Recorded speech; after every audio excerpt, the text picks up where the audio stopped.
So hi, I'm Andy. I'm here with Maria from Graphext, and we've got a very special guest joining us today, Jake, who's kindly shared some of his personal data with us. He's got a really interesting project, and he's let us get our hands dirty with it. So without further ado, I'm going to let Jake introduce you to his data set a little bit.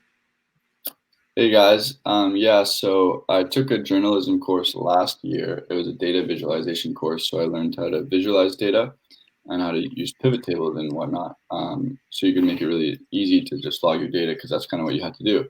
And I really enjoyed the course, and when it finished, I wanted to keep using this new skill, but my professor wasn't handing me data sets to analyze anymore. So I was like, oh man, maybe if I start tracking my own data, then I can keep using this skill. And I just kind of fell into the habit of it. And every day for like a minute or so in the morning, I would just reflect on the previous day and record data about it. And then after a while, I had enough data to like find out interesting things about myself.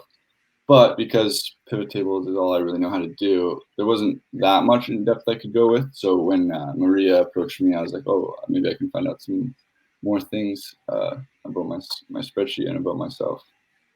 Yeah. So could you tell us more about the type of data you collect from your everyday? Yeah, so I collect about like maybe 12 columns. I'm just scrolling up here.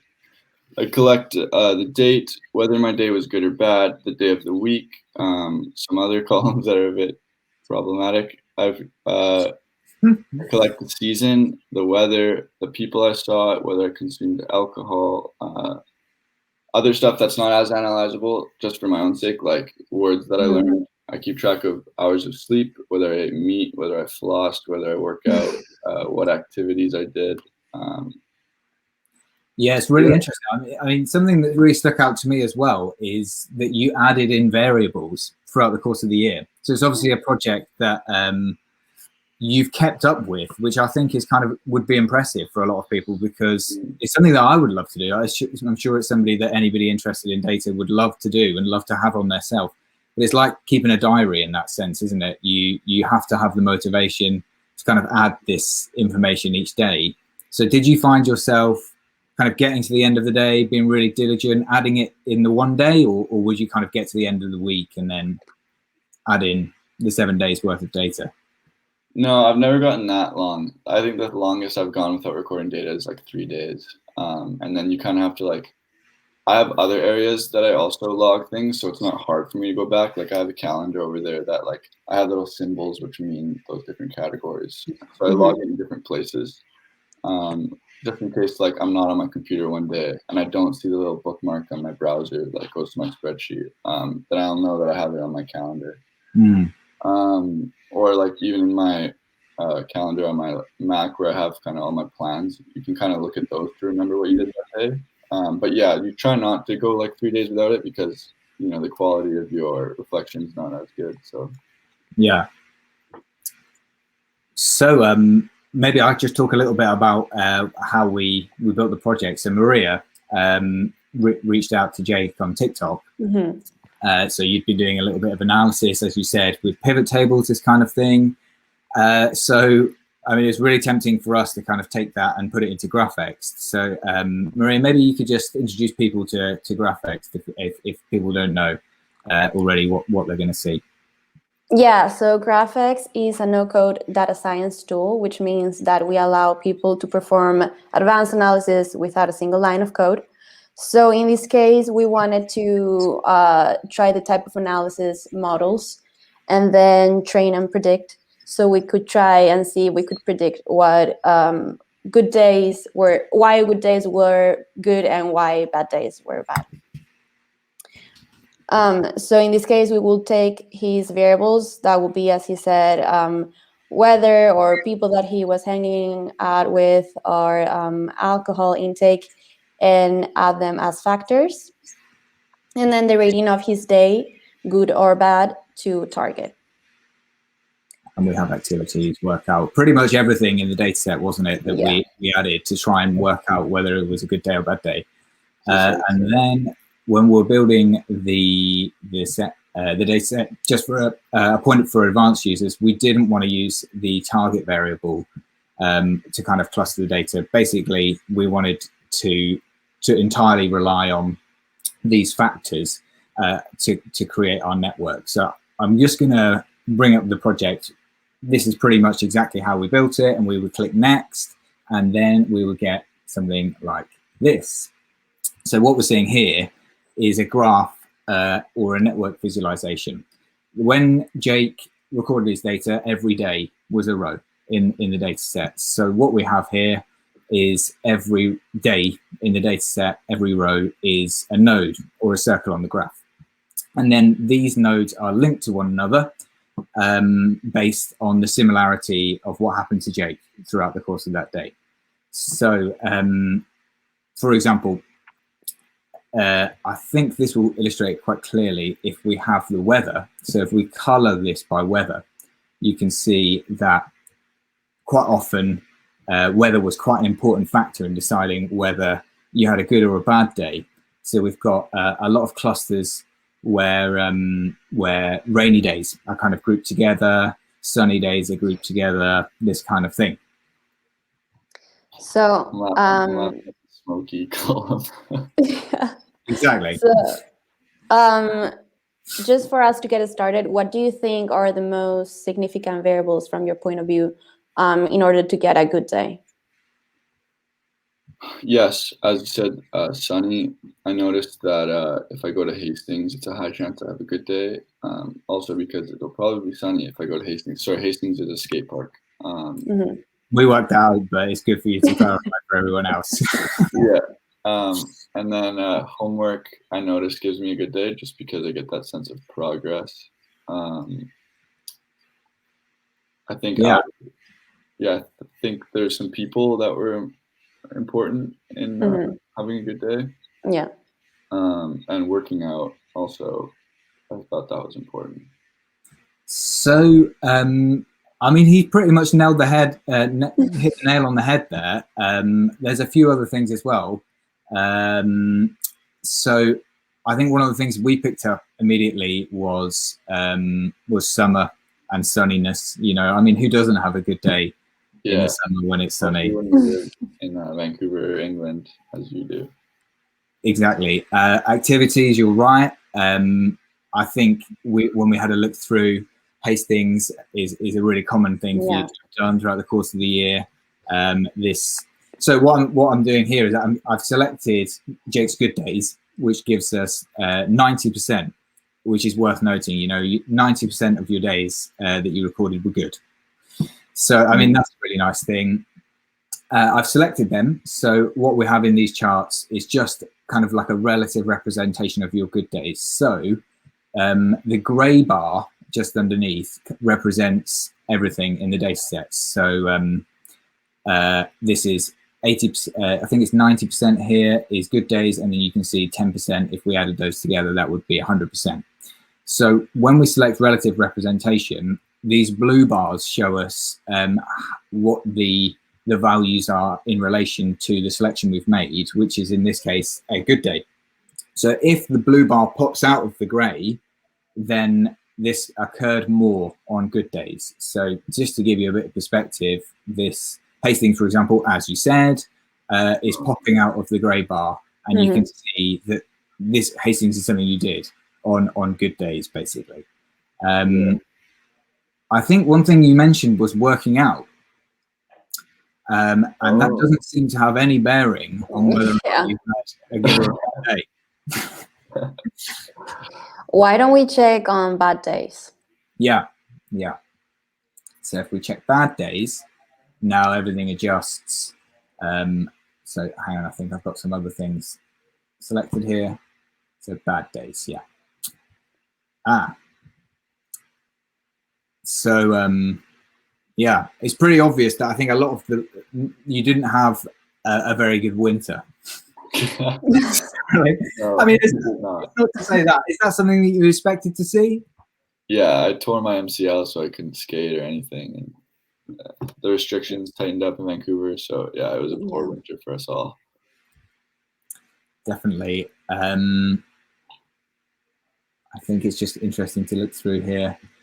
It looks like you ate more meat on days when you were having a bad day? I mean, I think meat is one of those variables that you added in halfway through the year, so it's perhaps not as relevant as well. But I think one of the things we drew attention to as Maria and I were going through the analysis is investments. So maybe you want to tell us a little bit about this. Was quite an interesting one for us. It seems like you were doing this quite often throughout the year, and excuse me if I'm bringing up some bad memories, but it does look like that was kind of correlated with you having a bad day. Oh, so now that you flipped it, if it goes over the gray, that means it results in a bad day typically. Yeah, exactly. Yeah, so you rarely did.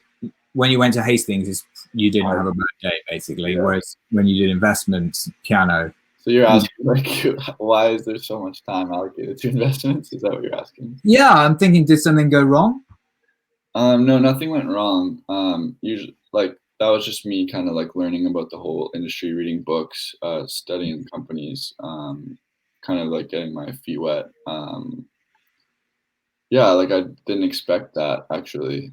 That's surprising to me. I thought I enjoyed doing that.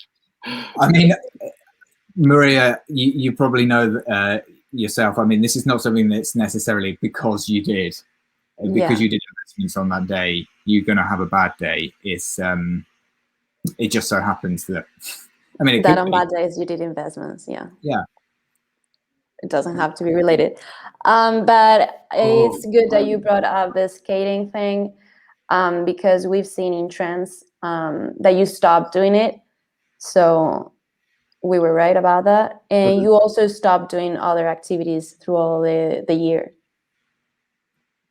Yeah, so I've just bringing up the trends map now, and it's quite interesting. One of the things we picked out was like the variation in activity. So what you're seeing here is your year kind of plotted on the bottom axis.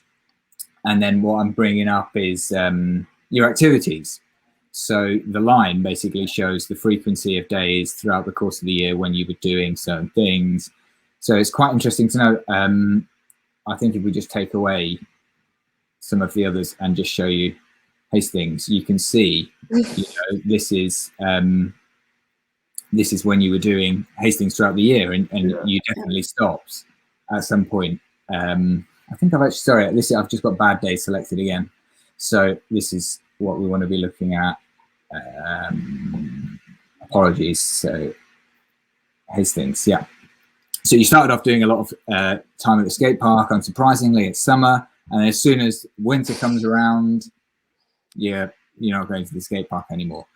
But I think we can have a look. I think workout is in here somewhere. Um, and piano too, I think. Yeah, it's both two very interesting variables. Workout has its own column.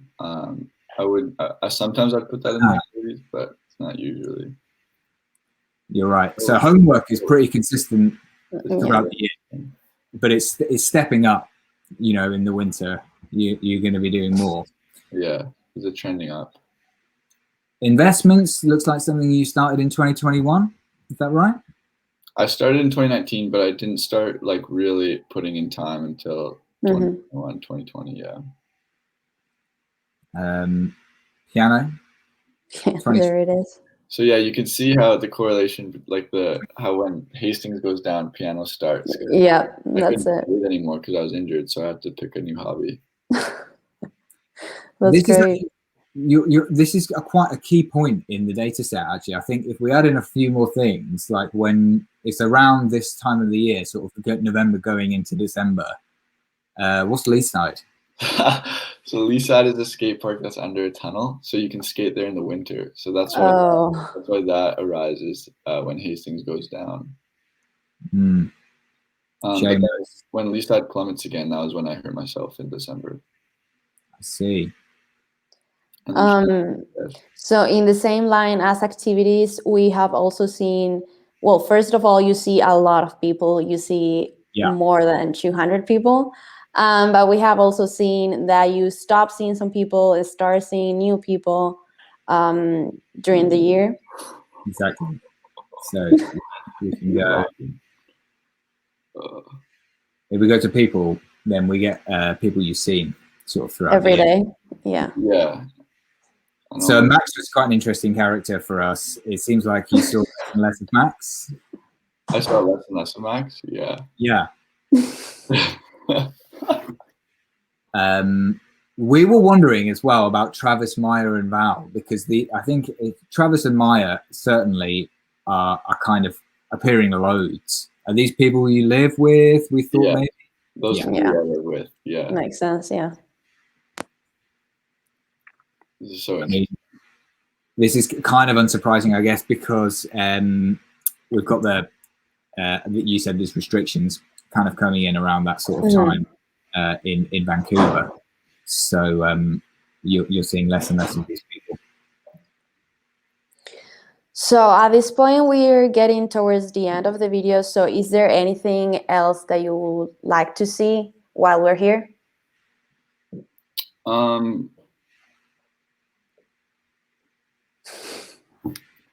me look at my spreadsheet quickly. How much time do we have? Yeah, no, maybe another 2 or 3, 5 minutes. No worries. Maybe. We can come back and do a part 2 if you've got some burning questions after the call. What about alcohol? I want to know about that. Sure. Yeah. So if we go here, you can check it on trends. Yeah. If you want. It looked a lot better, I think. Okay, cool. So. But on a different type. Yeah. You want to know about whether you drank alcohol or not? Yeah. So I think this kind of graph suits for a share. So yeah, I mean, this is it leaves no room for kind of hiding here. Yeah. Well, hey, that's a downward trend. Let's go. Yeah, I mean, it is a downward trend. Have you carried on collecting the data, Jake? Yeah. And nice. I also wanted to let you guys know that I switched from recording whether the day was good or bad to doing a 1 to 5 scale. Okay. Fantastic. Yeah. Yeah, because I feel like that'd be more effective. Don't you think? Definitely, yeah. So I think maybe we'll leave it there for today. What we will do is put a link to the public project inside the YouTube video. I'm sure Jake will share it with you guys as well. And that just means you can come and check out the projects for yourself. So look at the trends, look at the detail section, compare the graph, and all of the insights. We didn't touch on these today, but they're kind of where we save our analysis of Jake's. So if you want to just kind of read through what we've got here, then feel free to do that. But we'll leave a link to the project inside the YouTube video. Okay. So thanks very much, Jake. Amazing. Thank you, guys. No problem at all. It was a pleasure speaking to you, and we'll catch up again soon. Cheers.